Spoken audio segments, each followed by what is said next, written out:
Hey guys, welcome to the... I don't even know what we're welcoming to. Welcome to this week's Shlog. I'm getting ready to go to Hawaii next week, so it's going to be awesome. This will be the last Shlog till we go to Hawaii. And in this Shlog, we have Zach. Look at him. Angry Zach is here because I just got this big box, and if you want to see what's in there, stick with us.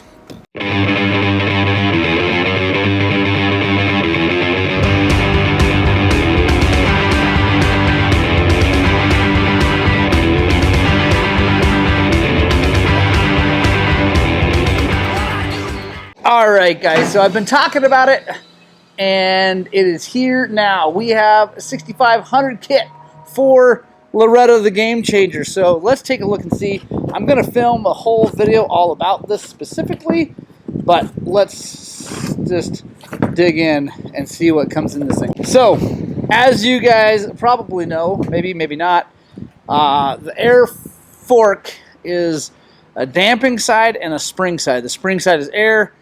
Damping side is just oil. There's no spring on that side. And I think with our valving, we do make it work very well. But I do believe we can make it work better with springs. Now, what I don't like doing is just replacing the air side with a spring. That works okay. Maybe it's a little bit better than the air, but not really. It doesn't really solve the problem of having only one fork do the job of what normally two forks are doing. So that is what this does. The WP 6500 kit is a full setup. Let's open that thing up. Cool thing about this versus KYB, because a lot of guys are wondering, first of all, it's about $500 less, so that's pretty cool. And then I like it because you don't have to change the lugs on your bike. Boom. Well, there she is. There's the prettiness. Compression adjuster on top, rebound adjuster on bottom, and yeah, this is the spring perch here. Comes with springs, and these are the springs for the inside. Like, you can choose what springs you want. These are the 12 Newton meter, which are the softer ones. I like that. It's the internal rebound spring up in here because it's a little more plush. They have 17 and 19, but I like the 12s the best. Spacers to get the preload right. And what it does is it turns them into two closed chamber forks, kind of like a KYB. But like I said, the nice thing is it's all WP stuff. It fits right into the forks. It drops right in and replaces everything. Now we're going to valve it and make them right, for me, because they do come with valving in it, but it's pretty generic like most things. So yeah, I'm excited, guys. Stick around. We're going to dig deep into these. I'll show you, making a whole video specifically on the ins and outs of these, but this is just for the Shlog. I'm excited. We have two sets. We're going to do mine, and then buddy Shane McCormick will be coming over. I'll be showing him how to do them too. Yeah, pretty awesome. All right, so the first job of the week, I actually didn't film. It was the top end on this TEX 300, 2019, 18, something like that. Yeah, TX. And I didn't film it because the guy who owns it was actually here, and I was showing him how to do it. He paid me to walk him through it. He's a friend of ours, and he wanted to see how it's done, so I showed him how it's done. So anyway, didn't film that, but as I went to go test ride it, I found that the shock was like a pogo stick, and as you can see, it's disgusting. And it's funny because the bike was relatively clean. It had been washed by him, and then I washed it again. I took the tank and everything off and washed the top end so I wouldn't have any stuff going down in there. And that shock is absolutely disgusting. All the oil that was in here is now in there. So we're going to clean that up. We're going to clean that up. I've done a bunch of these shocks on film, so I'll bring you in if I find anything super interesting. Otherwise, we'll see you on the next job. All right, guys, next on the lift is this 2021, 22, I forget what year it is, but it is a new 480. This thing is sweet. This is our friend Chad Craig's. He really likes this bike a lot because it's street legal, it's fast, it's nimble, it's got KYB suspension, it's sweet. And I really like, you guys, if you guys have watched most, or if you've watched a lot of our videos, you're probably noticing I'm really liking betas. I really like them a lot.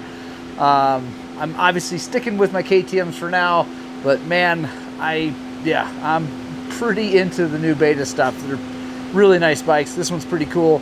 Definitely a direct competitor to the 500 KTM. It's a full-on dirt bike, but it is street legal and really nice. Came street legal from the factory. This one did. I think it's a, or that makes it the RS or something. RR. This is RR Racing. Oh, maybe he just made it straight. I don't know. Chad, maybe comment on here if you see this.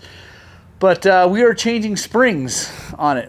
Shock and forks, because Chad is not a petite individual. He's a full-figured man, and he wears a vest with lots of stuff on it, and this is his dual sport rig for doing super cool stuff. So anyway, let's dig in and start changing some stuff out. All right, guys, we got it apart far enough now to get the shock off. On all these modern bikes, 2-strokes and 4-strokes, it really is just easier to do this. Tank, seat, subframe, up out of the way. You got to be careful, guys. This one doesn't have it. The beta doesn't have a whole lot of electronic stuff going on in the air boot that would cause a problem. It's all up here, and by raising this up, it doesn't cause any issues. It doesn't make it want to pull out. But on the KTMs, they sometimes have an electrical connection down in here, and if you try to pull it up, you can break things or pull things out of their home, so it's no good. This is, I believe, just the battery connection for his GPS. So I was able to clip the zip ties he had here, get it off. Also, the tank's pretty interesting. Actually, first, quick little thing here. If you are bringing your motorcycle to a shop to do anything that involves taking the tank off, please, for the love of God, don't fill it up with gas. Chad Craig wins Customer of the Year because that is all the gas that was in here. Thank you, Chad Craig. That was awesome. It was so easy to deal with. Also, tank's pretty cool. It's an aftermarket tank. It's got this bracket that holds it onto the frame, and I'm guessing the stock one isn't like this, but you take that off and that gives you access to the plug for the fuel pump, so it pops right off really easily, and then it's just got 2 bolts on the shrouds and the thing comes right off. So that's pretty awesome. Win one for beta there. I like that a lot. And now we are going to pull the shock off and replace the spring, and I'll show you how. Hold on, let me get that thing off there and I'll show you something. All right, so first of all, win one for beta for putting aluminum lock rings on here and not the stupid plastic thing that KTM puts on there. I really dislike that from KTM. Not only does it break if you're not careful, but then it also allows you to accidentally tighten the pinch band down too much and then ruin your shock body. So this is way better than that. Yeah, anyways, let's get the spring off here and I'll show you what I originally was here to show you. All right, guys, one demerit for beta now because I got to use a spring compressor to get it off. I've got the collars all the way down. Spring still won't come off. So one demerit, but we're still, yeah, it's still doing well.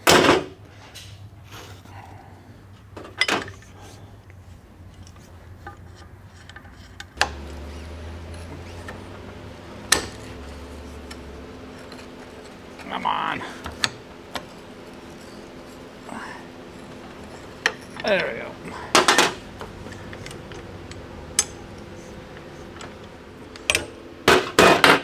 Ah. That's why it gets a demerit. You gotta do all that. Whereas normally you just unscrew that thing and gets it down far enough. But again, still winning on lots of fronts. I'm going to clean all this up really good, and I'll be right back. All right, so Chad had a 5.2 kg spring on there. We're putting a 6.0.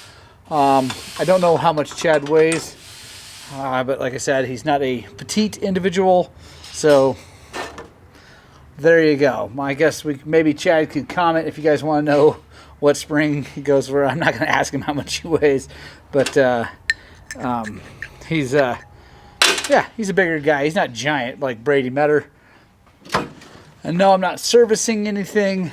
Chad said there's zero wrong with the bike. It doesn't have many hours on it, so we're not doing any kind of service.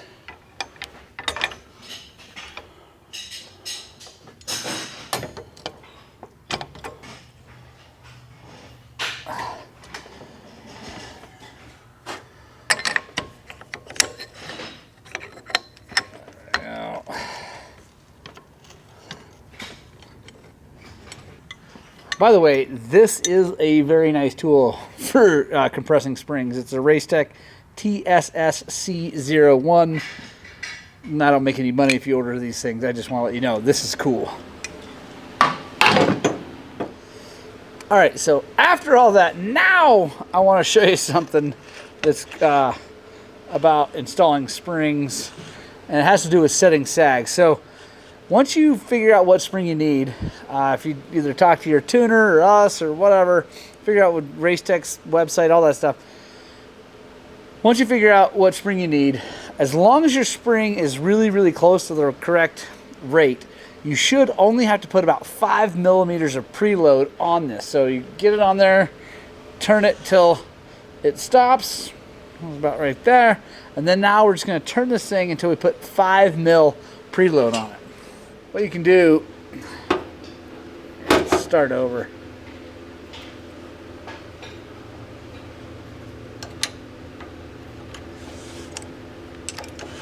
All right, so that's where it stops. Then,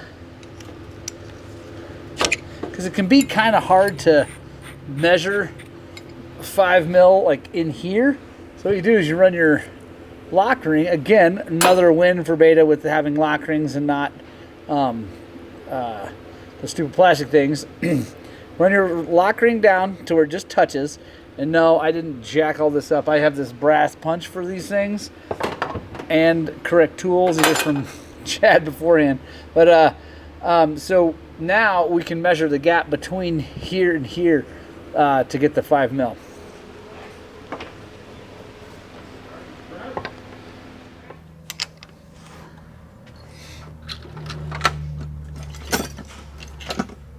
Did you say you're kneebless? All right, got the forks off. Now we're going to swap springs. I'm not going into the inner cartridge on this because it wasn't very long ago that he had serviced them, so we're just going to... Man, those are tight. We're just going to swap springs. Pretty simple on these. These are KYB SSSs, so nothing different than on any other set of KYBs, whether it be Yamaha or a setup on KTM's. Let me go.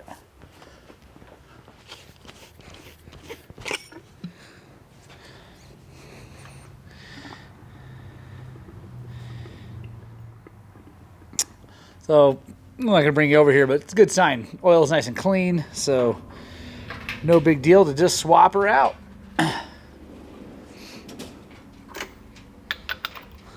17 millimeter socket right here on the end.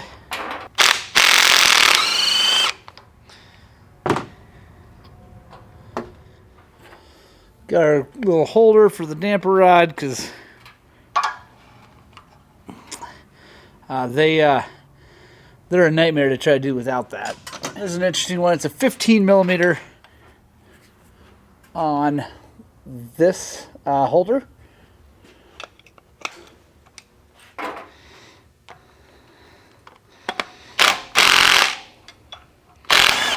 And I'm not worried about counting clicks, guys, because Chad has his clicker settings written on his forks, which is really nice. Makes it really nice for your shop / suspension tuner / whatever. If they're working on these things, if you have that written down, like he just has magic marker on the fork. I mean, it doesn't matter. Maybe it doesn't look awesome, but it doesn't. Who cares? So that way, I can just reference that. All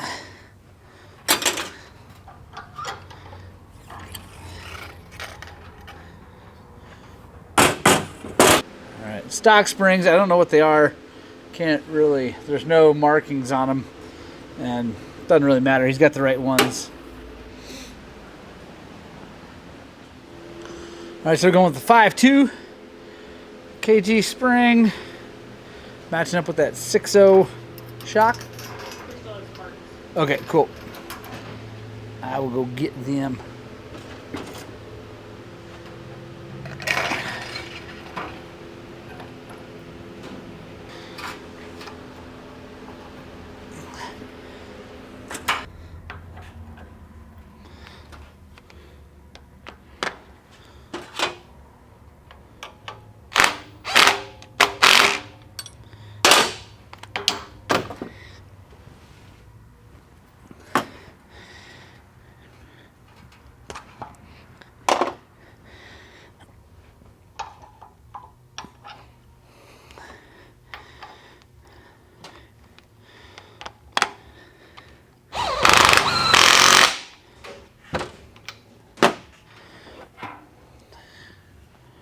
Alright, there we go. Now I'm going to put 350 cc's back in this sucker, clean it up, put it back on. The other one's exactly the same, which is one thing I love about KYB and any closed chamber fork. It's not weird from side to side. So that's pretty much it on that. See you on the next job. Say hey, bros. And we're getting ready to start a shop night, but next job for me is this 500 EXC.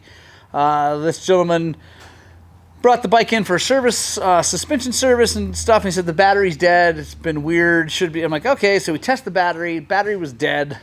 Wouldn't take a charge. I'm like, it's just a bad battery. He said it had been relatively new, but didn't know exactly how long he'd had it. I'm like, and it was one of those anti-gravity with the restart. And I've actually had problems with those. I really like anti-gravity, the AG setup, but I don't like the other ones that much. I'm like, that's probably it. So I put a new battery in it, started it, whatever. Started it the next few days, seemed fine. He takes it home, sits a little bit, it dies. No dice, no start, no nothing. I'm like, what the? So we start digging around, and I ask him what the last thing was that he put on it. And we're looking, whatever. He's like, maybe it's the light, maybe something behind the light. I'm like, I don't know, man. It all looks pretty good. It's got a moto-minded light and all their wiring, and it all looks fine. There's nothing wrong there. And then I noticed this. And actually, let me plug this in. And I'm like, what's this for? He's like, it's just charge my phone. I'm like, well, sometimes when you leave those things plugged in, they'll draw. And he's like, it's been fine. I'm like, well, how long has it been there? It's had a couple years. Hasn't been a problem. I'm like, man, I don't know. So I'm looking at it while he's here, and I take this off, and I look inside, and this is going to be impossible for you to see, but just trust me when I say that in here, the two of the pins were corroded. I'm like, And he's like, that would do it. I'm like, I think it will. So let me show you how I checked and how I found out for sure that that's the problem. All right, guys, so these wires go to the external battery charger he has. It's just a, battery tender thing like that. No big deal. That's not plugged in anything, not drawing. These wires go up to that, and it's direct to the battery. And I'm looking for something that's direct to the battery because it only would draw it when it would sit. So the way I'm checking it is I've got the negative hooked up, positive unhooked. I've got my meter set, instead of over here for volts, ohms, and that stuff, I've got it set over here to milliamps. So I set to milliamps, turn this to milliamps, and while it's off, there should be no draw whatsoever. This is plugged in. I hook one lead up here, one lead to the positive, and let me show you right there, 4.48 milliamps. Now that's not a lot, but that's something, and that will definitely draw a battery down. Now I'm going to unplug the actual battery charger. Charger's undone, just got this here. Same test. Check that out. It's less, but it's still there. 3.8 milliamps, 3.89. Still no good. Now, unplug that. And you can see, not touching anything, it's at 0.00 or 0.01 milliamps. So if we get that reading, we're good. So now that thing's unplugged, that little adapter's unplugged. Hook it up.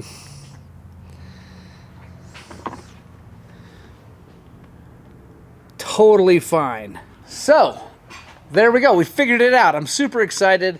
That was an easy fix. We just unplugged the thing.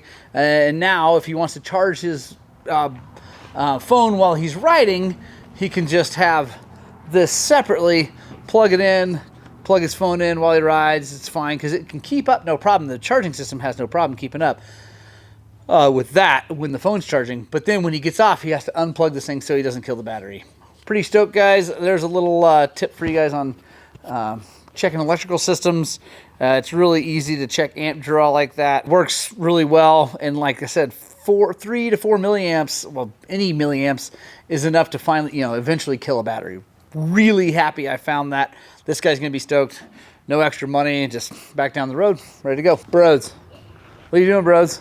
Replacing the top end on the TC85. Yeah. Are you doing a good job yet? Yeah.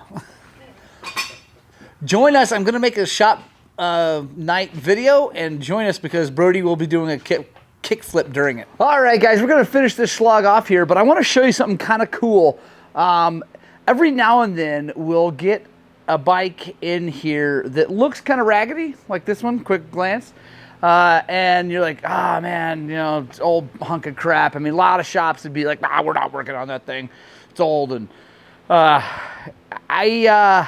first of all, that's not cool, right? Just because something's old doesn't mean you shouldn't work on it. Now, we choose not to work on side-by-sides and ATVs and snowmobiles. That's because we're a dirt bike shop and that's what we love and what we're passionate about. But you have a dirt bike, we will do our best to work on it. If it's not Chinese and weird, and I'll even do that for you, Jared, and for a few other folks, but if it's a dirt bike and it looks like it's even halfway decent, we will definitely give it a shot and try to help you out.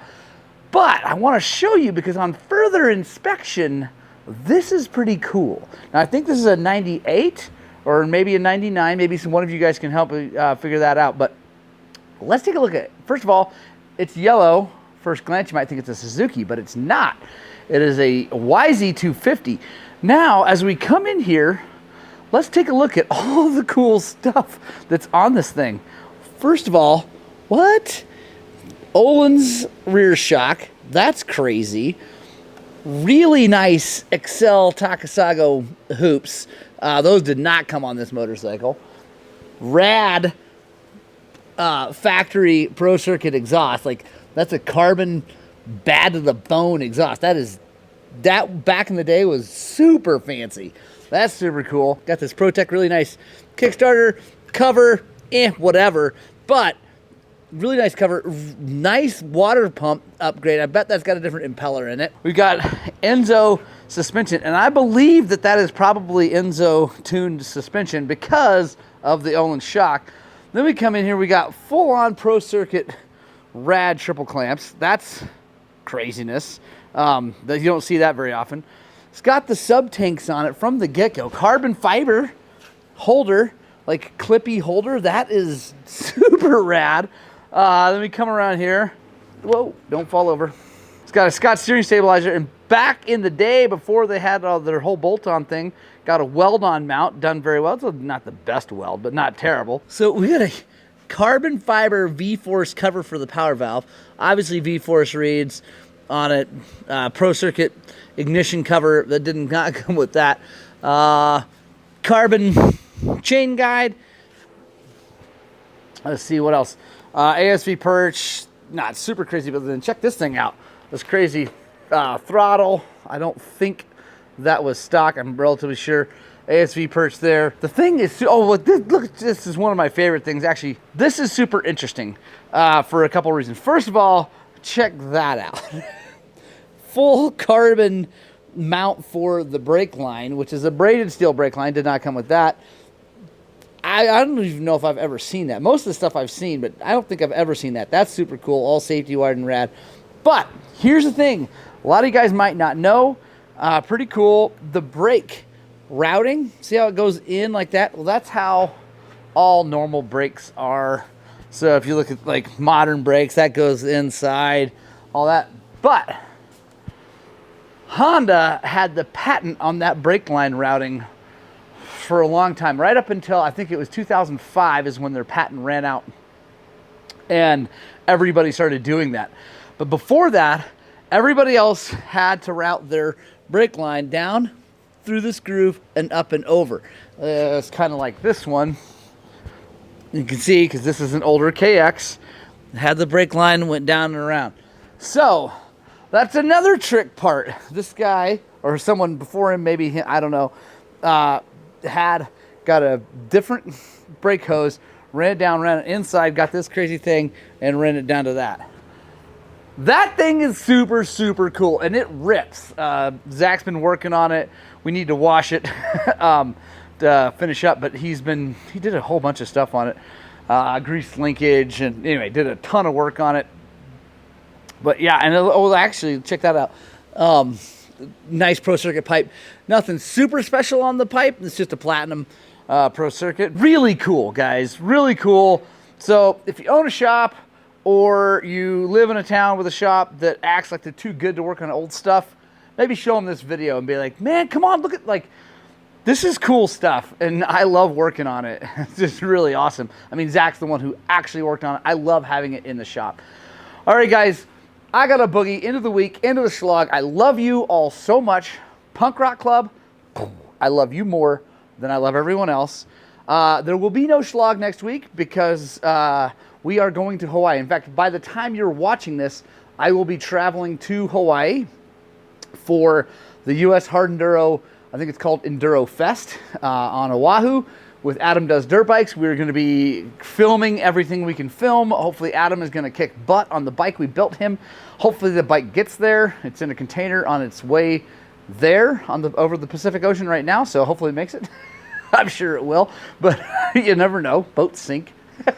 Containers fall off of boats, so I hope it makes it. But we're going anyway. We're taking all the camera gear. We're going to have a ton of fun. Make sure you subscribe to the channel. Make sure you give us a thumbs up if you haven't. Share this with a friend. And as always, I hope that what we're doing here at Highland Cycles is inspiring you guys to work on, but way more importantly, get out and ride your dirt bikes!